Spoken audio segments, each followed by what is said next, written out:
How you doing? Hey, what's up? Good to see you, man. Same. Thank you for coming on. Yes, sir. No problem.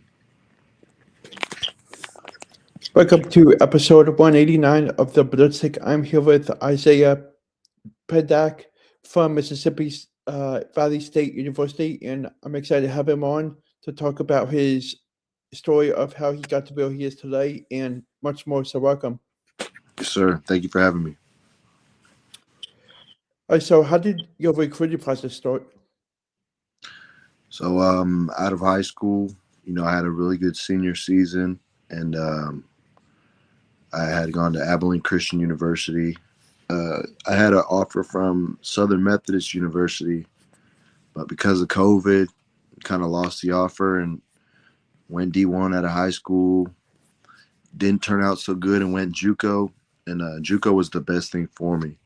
I was really able to come into my own at junior college, and I excelled on the field and off the field, got my GPA up really good, and recruiting was pretty smooth after JUCO, I'm not going to lie. And it's even better nowadays, the way they recruit these junior college guys and D2 guys even. I just had a former teammate at Valley who had gone to NAIA.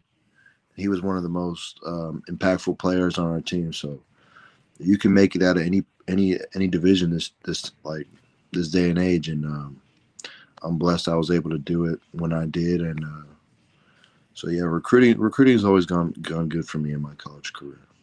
I've been at some good spots.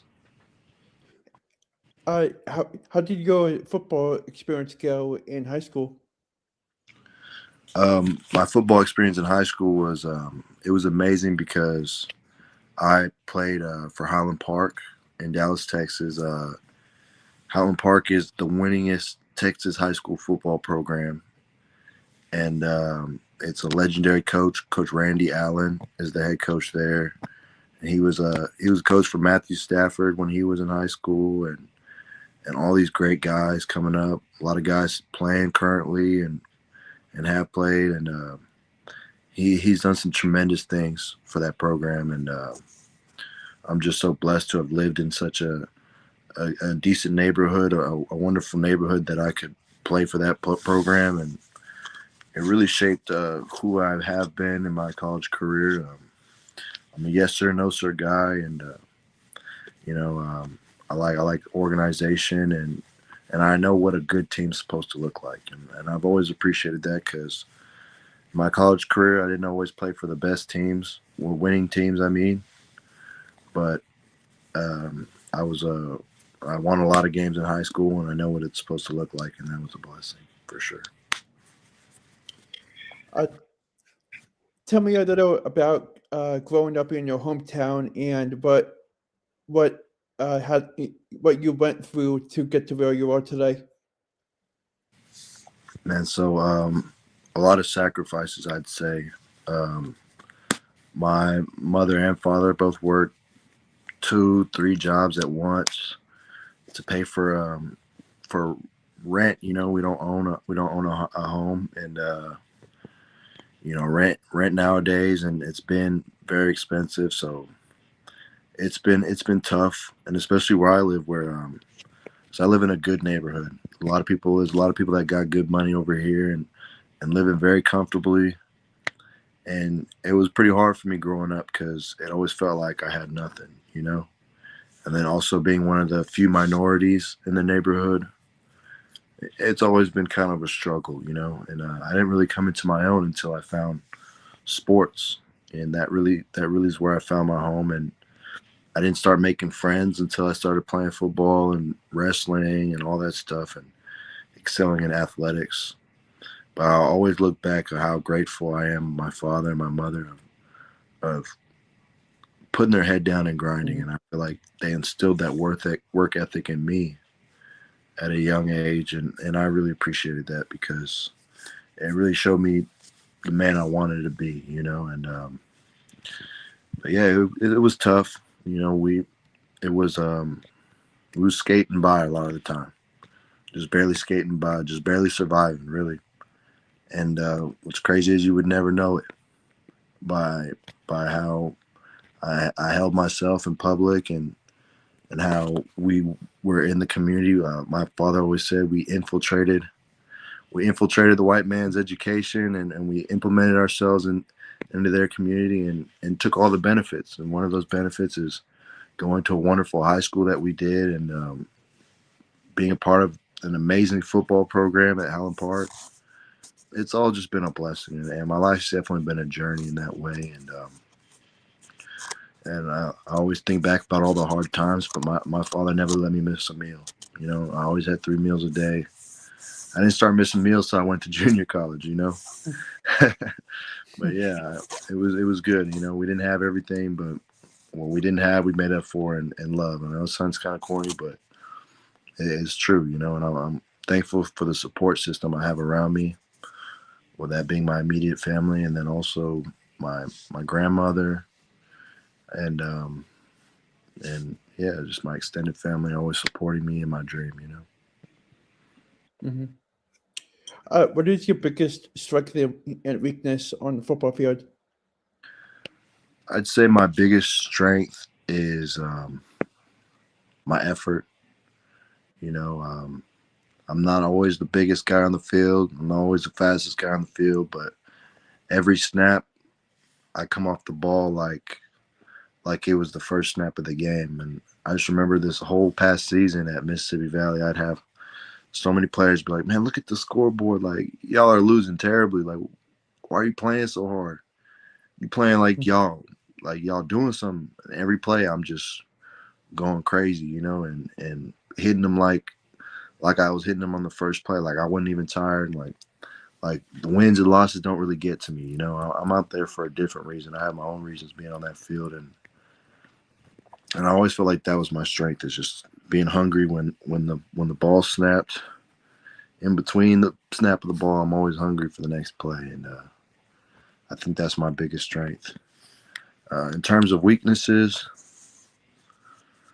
man, I know I have weaknesses, but I couldn't tell you one because I don't like to dwell on the negative. I like to think on what I can improve on for sure, and I'm always asking questions, and I'm always trying to better myself. One weakness I can maybe think of is at Highland Park. We were taught to, if you make a big giant play, it's you don't celebrate. It's on to the next play. And I say that's a weakness because I would remember sometimes in practice and games where guys would be making big giant plays, hooping and hollering, and that brings a lot of eyes to you. It brings a lot of attention to you. And it used to be looked down upon celebrating like that, but now I feel like um, people like that. That's part of the entertainment of being a sports playing sports. They like the Hmm. entertaining aspect of sports. So I'd say it's a weakness because I'd make some crazy plays, and I wouldn't say nothing. I ain't talking no noise. I'm like, all right, line back up, let's go again. But if I was up there jumping up and down, like, let's go, like you see me, y'all see me, like I feel like I would get a little more attention. And sometimes in this day and age, you need the attention. You need people to look at you and be like, hey, that's that guy. That he's him right there. And there's a balance of everything. So I don't know how much I'm gonna. It's like it's ingrained in me to go, hey, next play, next play. Like I'd make Hmm. a big old sack, drive winning sack, and just line back up and be like, hey, it was nothing. Like let's go. And in my head, I'm like, man, that was awesome. Like I'm pumped. Like testosterone, what's it called, is going crazy. But like it's always just next play, and I might let my excitement out. Here as I become a pro, and more people are watching on TV, and yeah, I might try and make it a little more entertaining. You don't got to be a soldier on the field all the time, but there's definitely a balance to it for sure. Hmm. Uh, how how did this past season go for you guys? So in terms of wins and losses, it didn't go quite as we planned, but Coach Terrell Buckley, our head coach at Mississippi Valley, is doing some amazing things on and off the field for us, and I'm excited for those guys coming in and being a part of that program. and just keep on putting on for Mississippi Valley. Like it's hard to say, but we're one of the little guys. It's already a D1 HBCU, and when you've had such a unsuccessful past as Mississippi Valley has had, it's hard to get some excitement over there. But Terrell Buckley's really turning it around. Coach Buckley's an amazing guy. He really cares about the players and their needs, and he wants to bring all the resources that they need over there so that next season it'll be a good season. And I really feel like he's the guy to change it over there. And I'm just really blessed to have been a part of it while I was a part of it. And I also have an opportunity to go back during the off season and be a grad assistant coach, which I think is an amazing opportunity to be playing pro football and then working within a coaching staff in the off season and just being around football and learning the game, being a student of the game is just going to make me a better player at the end of the day. And I'm thankful for Coach Buckley for that opportunity as well. I appreciate that he saw something in me to keep me around, not just as a player, but as a person. He saw me as a good person to be on the team, whether I'm in the pads or not. And he knows that I can do some good for that program on and off the field. So I'm glad for that opportunity, and forever grateful to Coach Buckley and the opportunity he took on me. What are some cool things to know about yourself outside of football? Um, well, I'm born and raised in Dallas, Texas. My father's mixed black and German, and my mother's Mexican. So there's a lot of ethnic diversity there and racial diversity there. And I like my dad used to say I'm the bridge between gaps. You can't be racist when you're Mhm. everything. You can't you got to be the healer, the guy bringing people together. So I always felt that when I interact with people, I feel like I was blessed with the ability to talk to anybody. Whatever the social class, whatever it is, I can go up to the millionaires in Highland Park, Texas, and shake their hand and talk to them in a very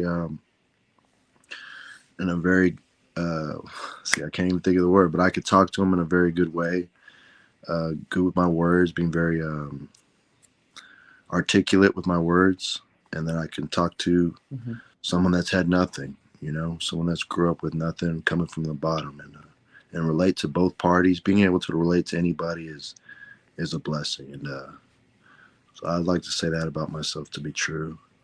And then on top of that, as I train MMA, Muay Thai, and Jiu Jitsu.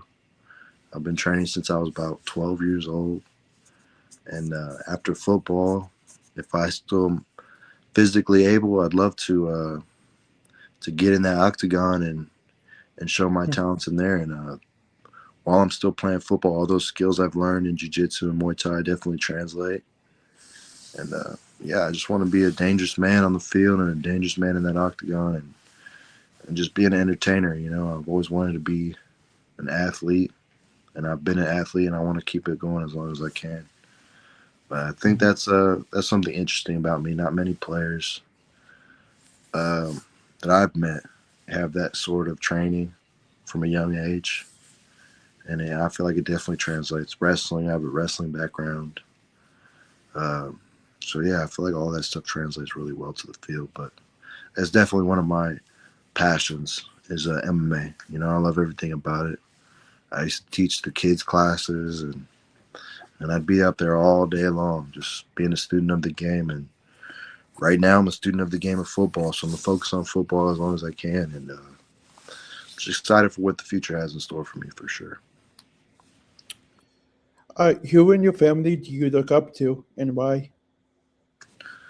Definitely my father, and like I said earlier, he put me in a position to succeed academically and athletically, putting me in a good neighborhood where I could stay out of trouble and absorb the knowledge of that school system. It's got one of the best school systems in all of Texas, and then just so happens to have one of the best football programs in Texas as well. And just being around good leaders and smart people that got their life together. It's an inspiration of what you can become if you do the right things. And I have nobody to thank but my father and God for that, you know. And yeah, my father's he's a good man. He has a good heart, good Christian man, and very blessed that he instilled some of those um, moral attributes to me. And yeah, you know, he always puts his family first above everything, and it's God and then family, you know, and that's the way it needs to be. And you know, that's how I want to be with my kids one day. And he's definitely been an inspiration for a long time for me. You know, I remember Mhm. writing papers and elementary school, who's your hero? Who's your superhero?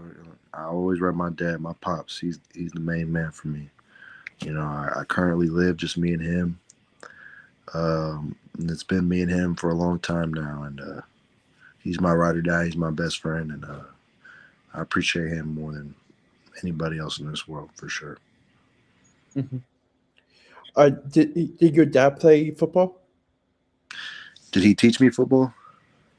Like, did he go to college and play football in college? No, he played professional rugby. Actually, Oh, nice. yeah, he played professional rugby in New York, and I think in Virginia as well. You know, it's kind of a overseas sport, but they got some good teams here in America, and I love the story. She used to tell me he used to knock somebody's block off on that field. You know, it's a different gridiron, but it's got its similarities. You know, he's a big guy, and glad he blessed me with some good size and frame myself. And yeah, and it's really just that spirit of, I want to say combat, but I don't want to say violence, but that's really what it is sometimes. You know, it's it's football's a violent sport, and I have a passion for it. You know, I like I like I like the pain, and I like inflicting the pain. It makes you feel alive, and football's a wonderful sport. You know, and I'm blessed to have the ability to play it as long as I've had, and I just want to continue playing football um, as long as I can. You know, and yeah, he doesn't know too much about football. You know, we watch the Cowboys every Sunday that they play. You know, Dallas Cowboys fans for sure. But he wasn't one of those dads where he was out there saying, "Hey, son, you need to be doing this. You need to be doing that." He's always left it to me like, "Hey, this is your world. Like you're in it. Like I set you up for success now. Do what you do." Like he ain't never put his 2 cents when it comes to football. It's always off the field things that I need him on. You know, and I'm just glad I have him for that. Mhm. Yeah, he don't have no background in football specifically. No. What makes you a unique player on the football field? What makes me a unique player is the fact that I've got a lot of experience playing interior as well as defensive end, exterior player, and like an outside defensive end. I'll go anywhere from a six to type five, to three tech, two eye, even zero tech, head up on the nose, and still be an impactful player on the defensive line. And, you know, I got lots of film from this past season making TFLs from the nose tackle position at 6'3", 265, playing nose tackle, you know. Hmm. And you don't see it often, but when you got that 300-pound defensive tackle going, doing his thing all game, he gonna get tired. And then they have me move in there, like from the end position to the nose, and I got that speed. Man, I'll beat that tackle on speed every time. You know, I specifically like the three tech position. You know, it's not too far inside, and I love using my speed on that interior guy because he doesn't see it often. He always gets those defensive tackles that are a little slow, you know, a little sluggish, and then he gets that defensive end to whip right by him. And it's like you go untouched sometimes, you know. And so yeah, I got versatility. I'd say that's what sets me apart is I can play on the outside as well as the inside as a smaller guy, you know, as a 6'3", 265 guy. I don't have to be no 300 pounds to put a guard on his tail. Hmm. I know that you went to a big high school that has a big football program, and I wanted Mhm. to know what your favorite memory was when you played for them. My favorite memory was probably beating Longview. Uh, Longview was a hard nosed running team, and all week, I think it was Facebook. I don't know. I'm not too much on social media, but I think it was Facebook at the time. There's all these chats talking about, oh yeah, we're gonna run right through y'all's defense. Y'all's defense is y'all weak point, and me specifically, as well as my other defensive lineman I had on that line that year, we shut it down. We shut it down good, and they didn't. I forgot what the yard. It was a long time ago now, but that was my favorite game. I think it was my best game I played in high school, and Hmm. they didn't get no type of running yards on us, and it was a close game, but we came out with the win. And like I said, I probably lost only two, maybe three games my whole high school career, and not a lot of people can say that. 2, 3 games in your high school career is not that many games. So Hmm. I enjoyed being a part of that program, and how organized it was, and how disciplined the coaches made it for us. It was a very disciplined culture.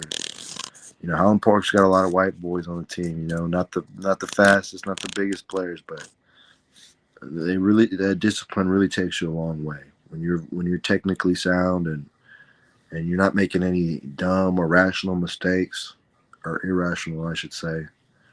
Um, it really sets you apart from those other teams, and I wish I tried my best to implement some of that culture into college and be like, hey, coach, we should do this. Like, just that little extra thing to be a little bit more disciplined. And I'll get that opportunity for this upcoming football season at Mississippi Valley as a GA.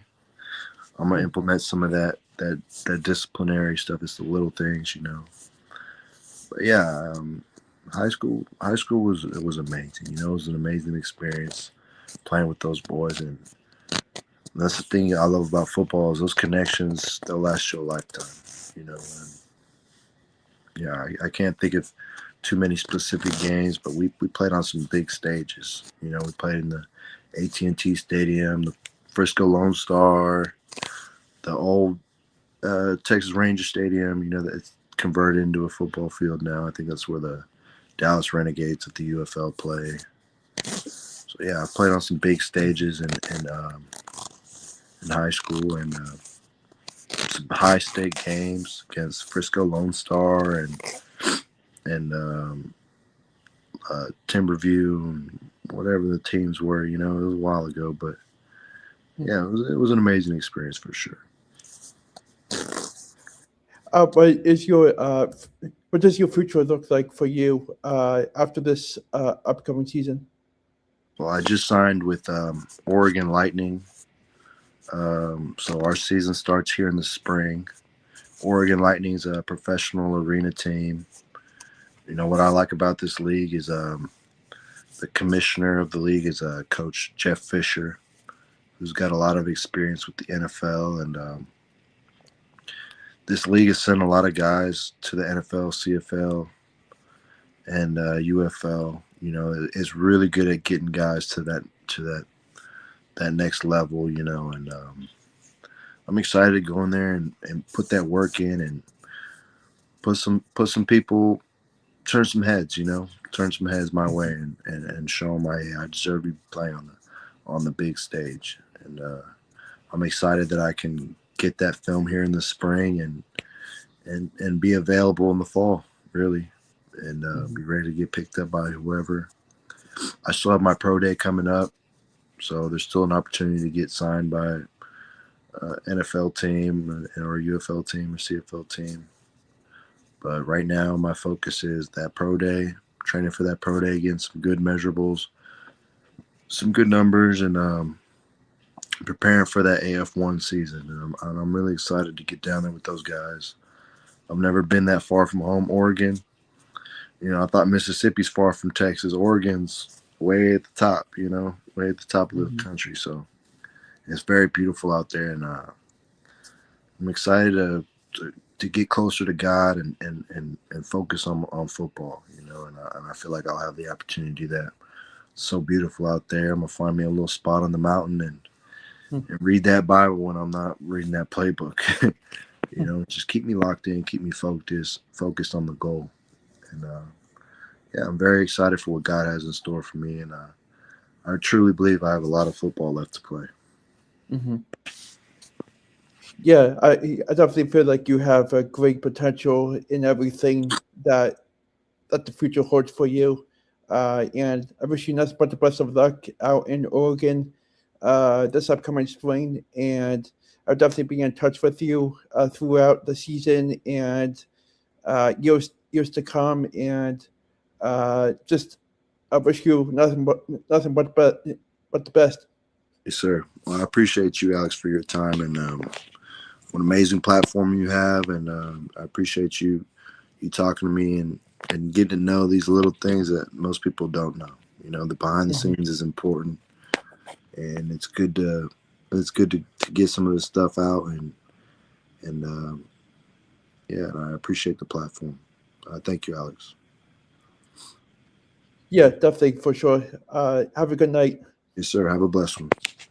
Thank you, you too. Bye bye.